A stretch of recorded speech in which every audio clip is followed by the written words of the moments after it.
Good morning, everyone. It is a true honor to welcome you here on Victory Day as we celebrate 80 years since our shared sacrifices resulted here in this historic room in the signing of the surrender document by General Yamashita and witnessed by so many Filipinos and Americans who survived what was a very daunting and traumatic period.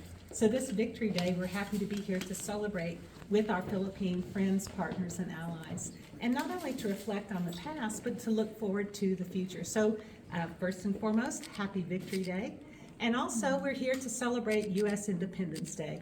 We often do that here. In fact, every year since I've been here as ambassador, we celebrate Independence Day in accordance with the schedule that dovetails with Baguio Day. So we're here in the early days of September, which reminds me, let me also say Merry Christmas, since we're already starting with the Burr months.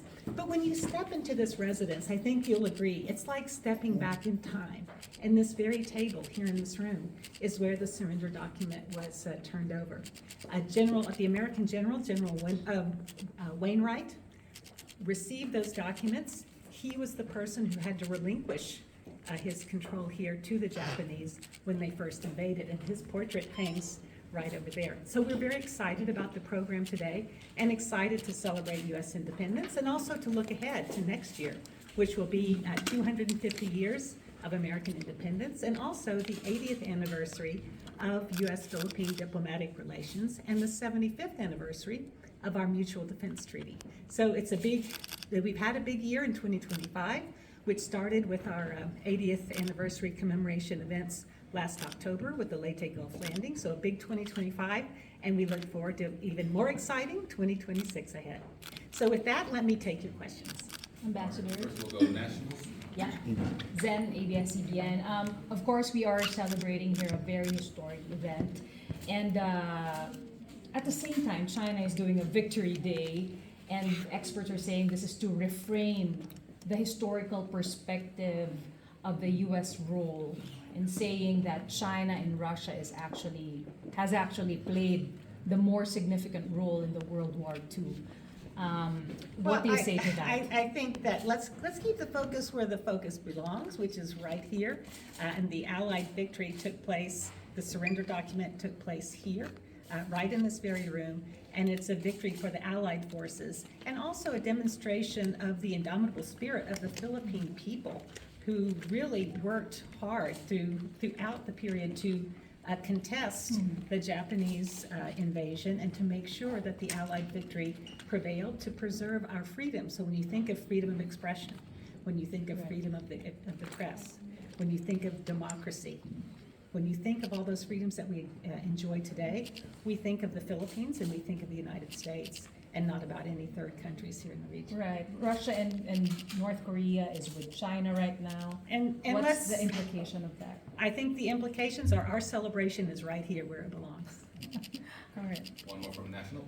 Oh, Ambassador, just over the recent weeks, among the headlines would be the extradition of televangelist Apollo Kibuloy. What's the status of that extradition request? What can you tell us? I think that you know that for all extradition requests, the U.S. Department of Justice, while those extradition processes are in train, we don't comment on those until the extradited individual is in the United States safely in custody. So I don't have anything for you on that today. Thank you, Ambassador. One from local, please. Okay, I'm Frank. Good to see you. As a final closure about the 80th anniversary of The signing of the surrender. signing of the surrender, what are the plans of the U.S. Embassy? Well, today, as you see behind me, is an Amar Solo painting that depicts the 80th, or what happened here in this room 80 years ago today. So starting today at 12:10, we'll ring the bells commemorating, in fact, all throughout Baguio, they will ring the bells, and we have a bell here at the ambassador's residence as well. So we will commemorate that through a ceremony here at the residence that I'm co-hosting with Mayor Benjamin Magolo. So I'm very excited about that, and we have some distinguished guests here to celebrate with us. And then we'll follow with the reception in the yard afterwards. So we're very excited to commemorate this very historic event. And as the other thing that's important is that we're inaugurating today an online video tour that will be available from today onwards that will show this residence, not only to those of us who are fortunate to actually be here today, to witness it and to explore the rooms and to look at this table that is exactly the table where the surrender document was turned over, but then will be available to people, Filipinos, Americans, and others around the world to go through a video tour so that this important part of our shared legacy will remain as a reminder of our past, but also as an inspiration for future generations. Thank you. One last question for the local side. On a lighter note, Ambassador, hi, I'm Mia. So we saw your video, your holiday video, and we know that it's a big deal for you.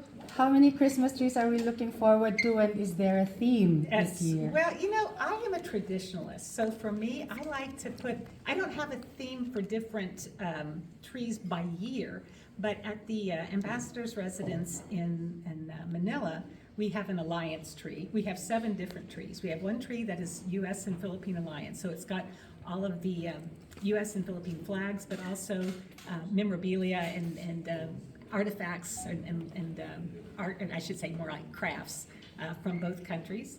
We also have a more traditional tree, and then we have our family tree, the Carlson family tree that has, including the handprints from our children when they were really little. And then we have a gold and silver tree. We have a tree from Davao, the white bamboo that's really beautiful that was gifted by the Lagdameo family that will remain at the residence in Manila. Then we have a pool out by the tree tree out by the pool that is silver and blue, kind of reflects that the pool, which some of you may know, has a mosaic at the bottom of it done by Vicente Manansala. It's one of the few mosaics that he did. So we like to highlight that mosaic by putting a Christmas tree out by the pool that's done in blue and silver to reflect the artistry that's at the bottom of that pool.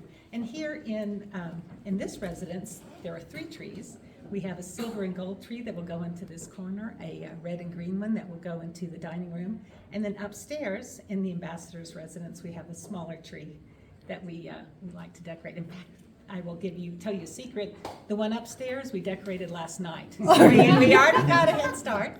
And in fact, that's also become part of our tradition here in Baguio, that when we come up for Baguio, when we come up for our 4th of July, we also start celebrating Christmas, and we do our Christmas decorating at that time so that this house is open to tours and to our staff who come up here regularly for meetings so that they can celebrate the Burr months and that wonderful Philippine Christmas spirit, the longest holiday season in the world. And I will tell you a story. You're not supposed to tell what the president says in meetings with foreign officials, but I will say that when our vice president visited here the first year I was here and walked into Malacanang Palace, in November, it was beautifully decorated.